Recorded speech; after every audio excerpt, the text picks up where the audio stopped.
नमस्कार दोस्तों, मैं मनमोहन मिश्र।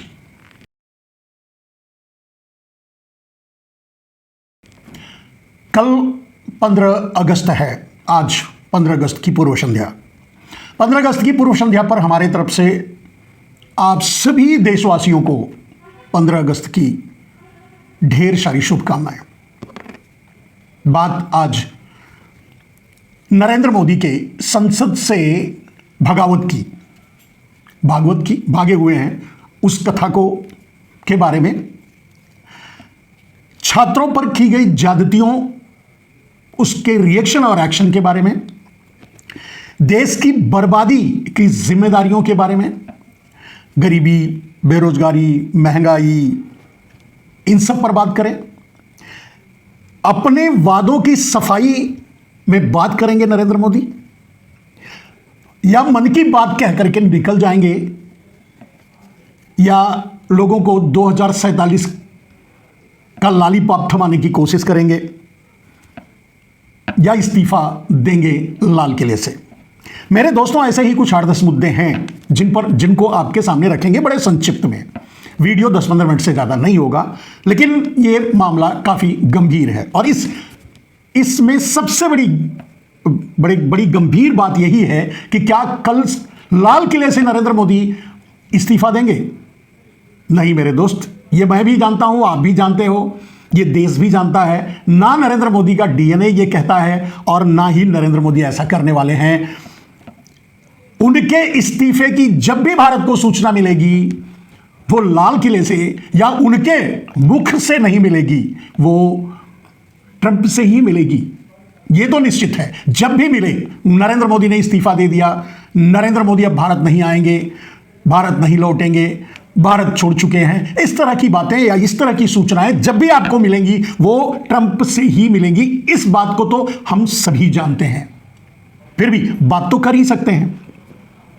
मेरे दोस्त, नरेंद्र मोदी ही नहीं, उनके सिपहसालार और बड़े बड़े चाणक्य और न जाने क्या क्या लौह पुरुष, न जाने किन किन उपाधियों से नवाजे गए अमित शाह और नरेंद्र मोदी खुद दोनों ही संसद से फरार हो गए। यहां तक कि संसद में नारे लगाए गए, फिर भी नहीं लौटे। संसद में मुंह दिखाने तक नहीं आए कुछ सेकंड, कुछ मिनट के लिए, और चले गए। और वो चले जाने के लिए ही आए थे, समापन समारोह के लिए ही आए थे, बोलने नहीं आए थे, कहने कुछ नहीं आए थे। अब सवाल ये उठता है कि ऐसा क्यों है? क्या नरेंद्र मोदी के पास अब बोलने के लिए झूठ भी नहीं बचा है? कम से कम कुछ झूठ ही बोले, दूसरों पर आरोप ही लगाएं, दूसरों का मजाक ही उड़ाएं, या दूसरों को गालियां ही दें जो इससे पहले करते रहे हैं, या कोई चुनावी भाषण ही दे डालें। क्या ये कुछ भी नहीं बचा है नरेंद्र मोदी के पास कि भागे भागे फिर रहे हैं? लेकिन कल कहां से भागेंगे? कल तो लाल किले पर मुंह दिखाना ही पड़ेगा। वैसे एक दिन और पहले नरेंद्र मोदी, यानी कल ही राहुल गांधी नरेंद्र मोदी को ऐसे सीक्वेंस में फंसा दिया है, ऐसे चक्र में फंसा दिया है कि कुछ बोलने के बारे में सोच भी सकते थे, अब वो भी बोल नहीं पाएंगे। ओवरऑल मेरे कहने का मतलब है मेरे दोस्त कि नरेंद्र मोदी को बोलने के लिए कल लाल किले से कुछ भी नहीं बचा है, तो बोलेंगे क्या आखिर? छात्रों पर की गई ज्यादतियों पर माफी मांगना चाहिए था संसद में। क्या आप उम्मीद कर सकते हैं, या ये देश उम्मीद करे कि नरेंद्र मोदी लाल किले से अपने ब्रो, जिनको आप ब्रो कहते हैं, अभी नहीं कहा है, कह देंगे तो, और न जाने किन किन दोस्तों, मित्रों, किन किन संबोधनों से खुद को जेंजी बनाने की या जेंजी से जोड़ने की कोशिश कर रहे नरेंद्र मोदी मन की बात कह लेते हैं। लेकिन क्या नरेंद्र मोदी लाल किले से, जंतर मंतर से लेकर संसद के सामने तक, या पूरे देश में शिक्षा व्यवस्था के जो हालात हुए हैं, या इस समय जो हालात बने हैं, या छात्रों पर जो ज्यादती हुई है, छात्रों पर गोलियां चली हैं, छात्रों पर कीलों वाले डंडों से पीटा गया है, छात्रों को इलेक्ट्रिक शॉक वाले डंडे से मारा गया है, छात्रों पर पैलेट गन चलाए गए हैं, छात्रों पर AK-47 चलाए गए हैं, क्या इस पर कुछ बोलेंगे? नहीं। बोलना होता तो संसद में ही बोलते। क्या इस पर माफी मांगेंगे जो कि प्रस्तावित है? राहुल गांधी इसी के पीछे पड़े हैं। अमित शाह से इस्तीफा और नरेंद्र मोदी से माफी, यही तो मांग है।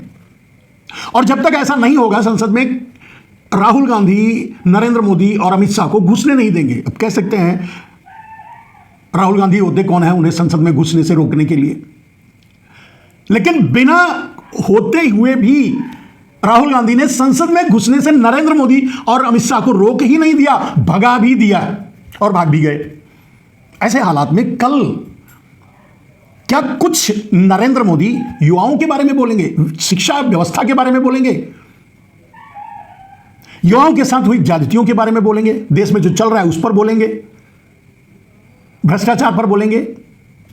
चलिए, अगर इन सब विषयों पर नहीं तो जो उनका फेवरेट विषय रहा है, जिस पर बात करके वो प्रधानमंत्री बने हैं, गरीबी पर बोलेंगे, महंगाई पर बोलेंगे, बेरोजगारी पर बोलेंगे, पेट्रोल डीजल की महंगाई पर बोलेंगे, E20 पर बोलेंगे, E20 के घोटाले पर बोलेंगे, या अमेरिका द्वारा डंडा लेकर मजबूर किया जा रहा है कि आपको तेल लेना ही पड़ेगा और नरेंद्र मोदी मजबूर हो रहे हैं, इस पर बोलेंगे? अमेरिका के 100% टैरिफ पर बोलेंगे? अमेरिका द्वारा हो रहे बेइज्जती पर बोलेंगे? किस बात पर बोलेंगे नरेंद्र मोदी? आप अंदाजा लगाइए। महंगाई पर बोल नहीं सकते, महंगाई चरम पर है। गरीबी रेखा के नीचे, जो गरीबी रेखा से ऊपर आ चुके थे, फिर से गरीबी ने रेखा के नीचे धकेल दिया है। 80 करोड़ या 88 करोड़, जो भी 80 करोड़ लोगों को तो खुद 5 किलो अनाज देते हैं, तो उतने लोग तो गरीबी रेखा के नीचे ही हैं ना। उन्होंने ही धकेला है उनको, और बाहर निकलने की कोई संभावना भी नहीं दिख रही है या कोई योजना भी नहीं दिख रही है।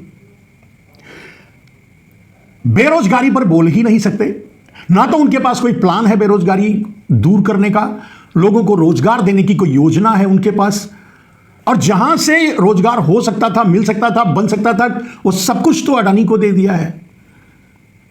तो उस पर भी, बेरोजगारी पर भी नहीं बोलेंगे, महंगाई पर भी नहीं बोलेंगे, गरीबी पर भी नहीं बोलेंगे। देश की बर्बादी, पूरे देश के सारे इंस्टीट्यूशन, सारे ऑर्गेनाइजेशन, सभी खनिज, कोयला हो, पानी हो, बिजली हो, पोर्ट हो, एयरपोर्ट हो, रोड हो, रेल हो, जहां से रोजगार मिल सकता था, वो सब कुछ तो जबरदस्ती उन्होंने अडानी को दे दिया। कॉरपोरेट तक को ईडी और सीबीआई का डर दिखाकर, धमका करके, छीन करके अडानी को दे दिया। तो बेरोजगारी जैसे विषय पर बोलने के लिए उनके पास कुछ है नहीं, बोलेंगे नहीं। आपको याद होगा पिछली बार उन्होंने एक बात बोली थी, दुनिया का सबसे बड़ा एनजीओ कहा था आरएसएस को। आज आरएसएस के अस्तित्व पर ही सवाल खड़ा हो गया है। एनजीओ को तो छोड़ दीजिए, क्या उस पर सफाई देंगे कि नहीं? आरएसएस बिना रजिस्टर्ड, आरएसएस क्या बोलते हैं, माफिया स्टाइल में चल रहा आरएसएस, अनरजिस्टर्ड आरएसएस होने के बावजूद भी वो दुनिया का सबसे बड़ा एनजीओ है, ये सफाई देने की कोशिश करेंगे नरेंद्र मोदी? वैसे तो राहुल गांधी ने सारे आरएसएस वालों को जोकर कहा है, कायर कहा है। यह भी कहा कि कुछ कायर देश के कायरों के गिरोह से डरते हैं। सीधा निशाना आरएसएस को रखा है, आरएसएस को निशाने पर लिया है।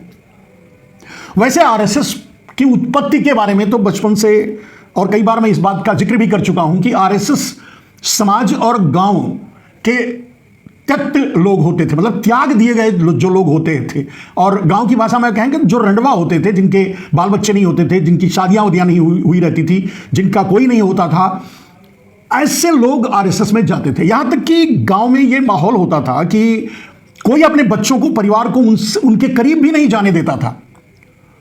अगर हम गांव के माहौल की बात करें तो हमारे गांव से ही कुछ लोग आरएसएस में थे, और जितने थे वो सबके सब रंडवे थे। किसी की शादी नहीं हुई थी, किसी की बीवी मर गई थी, किसी का कोई परिवार ही नहीं था, इस तरह के लोग थे। और उन लोगों को यहां तक कि दाना पानी खाना भी घर के बाहर ही दिया जाता था। एक गांव का माहौल वो था, उसके इसलिए बात, कहीं से कोई शादी विवाह या किसी और भी फंक्शन में किसी भी तरह का निमंत्रण उनके लिए नहीं आता था, वो अछूत माने जाते थे। ऐसे लोग आरएसएस में थे, रंडवे, और उन्हीं से आरएसएस का उद्भव हुआ, और फिर विकास कैसे हुआ आप जानते हैं। आज आरएसएस कहां है? आज आरएसएस तो हम समझते हैं एलन मस्क की बराबरी कर रहा है। भारत में अगर देखें तो अडानी से भी आगे निकल रहा है दौलत के मामले में, पैसा इकट्ठा करने के मामले में, संपत्तियां जमा करने के मामले में। राहुल गांधी ने बड़े साफ गोई से बात कही कि अब ये टूल बन करके रह गए हैं अडानी अंबानी के। बस बात सच है। और ये ब्लैक को व्हाइट करने वाले ऑर्गेनाइजेशन हैं, चाहे वो जग्गी वासुदेव का हो, चाहे वो रामदेव का हो, चाहे वो मुरारी बापू का हो, चाहे वो आशाराम का हो, चाहे वो राम रहीम, जिसका भी हो। ये जो भगवा संगठन हैं, ये सिर्फ और सिर्फ ब्लैक को व्हाइट करने के अड्डे बन गए हैं। और वैसे तो अब जब नरेंद्र मोदी ने ही ये सारा बिजनेस ब्लैक टू व्हाइट अपने हाथ में ले लिया है, तो फिर इन लोगों की भी जरूरत रही नहीं। लेकिन पैसे तो उनके पास ही हैं। अब इन बातों के बारे में सफाई देंगे नरेंद्र मोदी। जिस सिचुएशन को क्रिएट कर दिया, शायद वो आरएसएस पर बोलने से मना कर दिया राहुल गांधी ने, शायद वो बच्चों पर बोलते, शिक्षा पर बोलते, घेर लिया राहुल गांधी ने।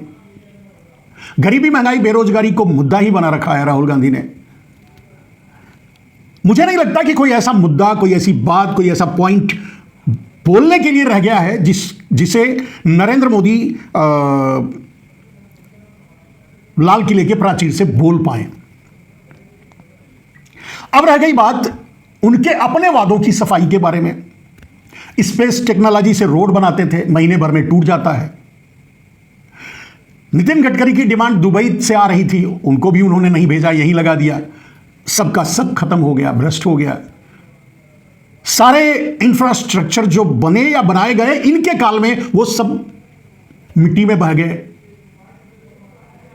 एयरपोर्ट छीन करके जो पहले के बनाए हुए अडानी को दिया है वो तो ठीक है, लेकिन जो ये बनाए हैं हमारे और आपके टैक्स पेयर के पैसों से, वो सब के सब तो पानी में डूब गए, बह गए या बंद पड़े हैं।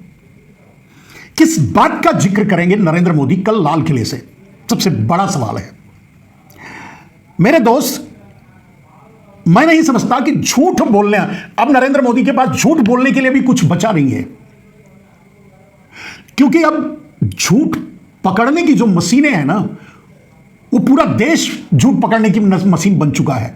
नरेंद्र मोदी अगर झूठा छींक भी मार दें तो हल्ला हो जा रहा है कि झूठ। संसद से उनके लिए जो नारे लगे, ये इतिहास के लिए और किसी प्रधानमंत्री के लिए लगने वाले नारों में काफी शर्मिंदगी भरे थे। राहुल गांधी ने इस तरह से मजाक भी उड़ाया उनका अपने कल के भाषण में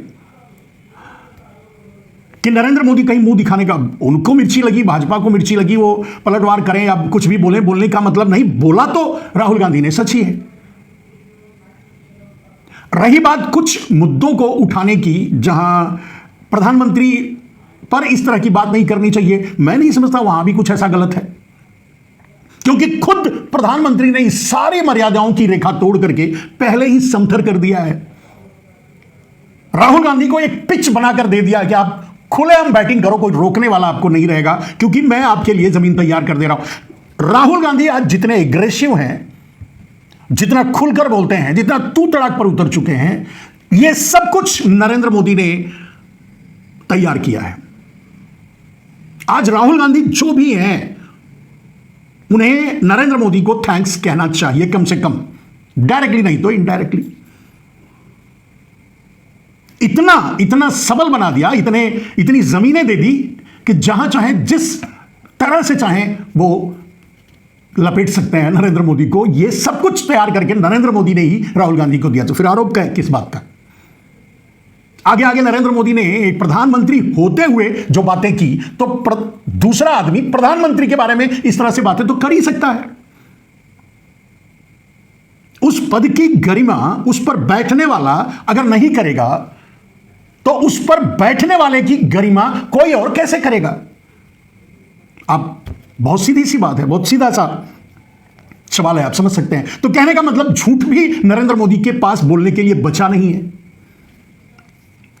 अब लॉलीपॉप 2047 का देने की कोशिश करें, लेकिन कोई सुनेगा नहीं। अगर नरेंद्र मोदी ने कल ये गलती की, तो पूरा मैदान खाली हो जाएगा, उठकर चले जाएंगे, उनके भाषण को छोड़कर लोग चले जाएंगे।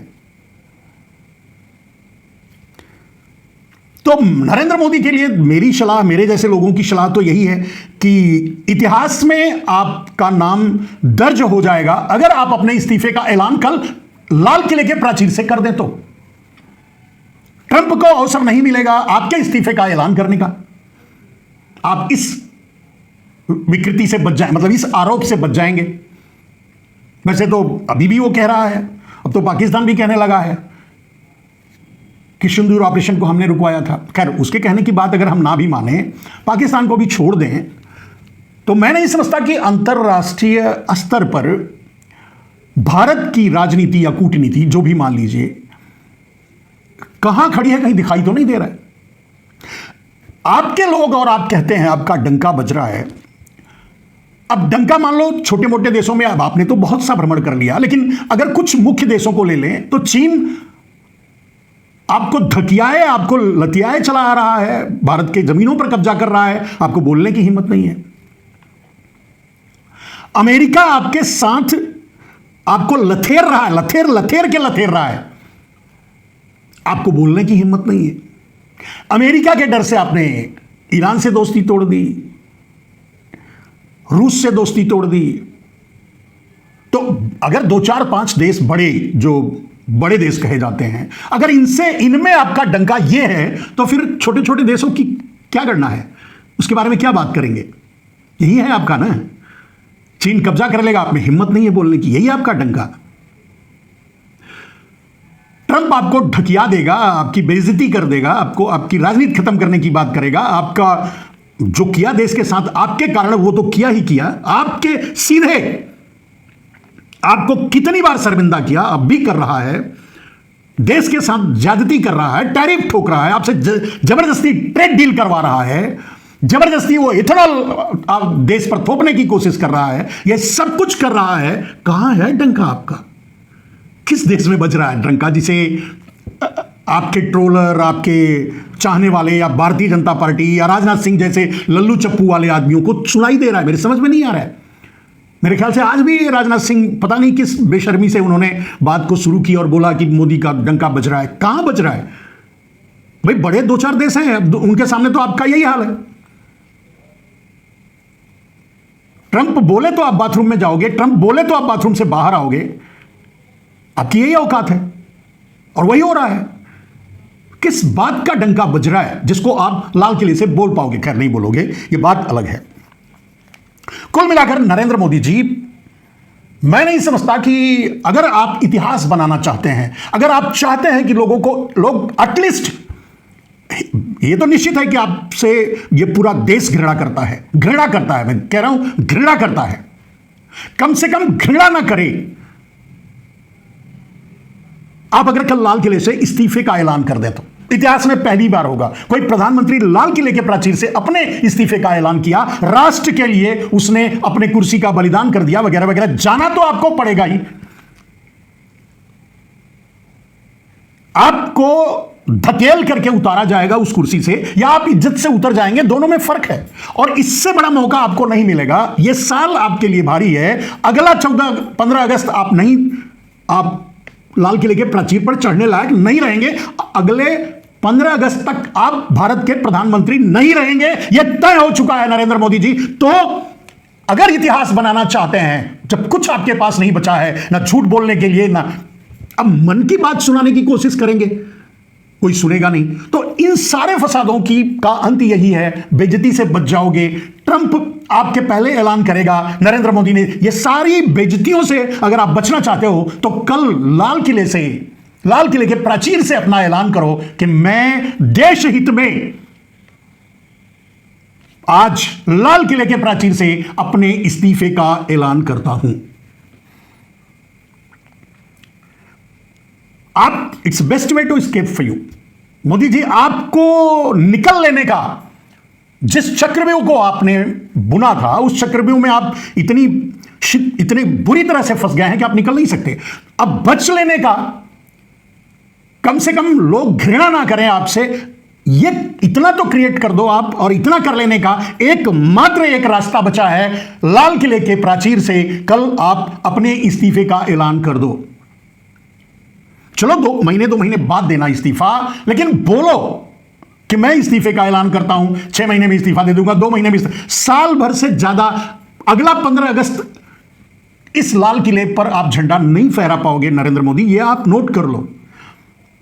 ये जेनजी आपको नहीं छोड़ेगा, ये देश आपको माफ नहीं करेगा।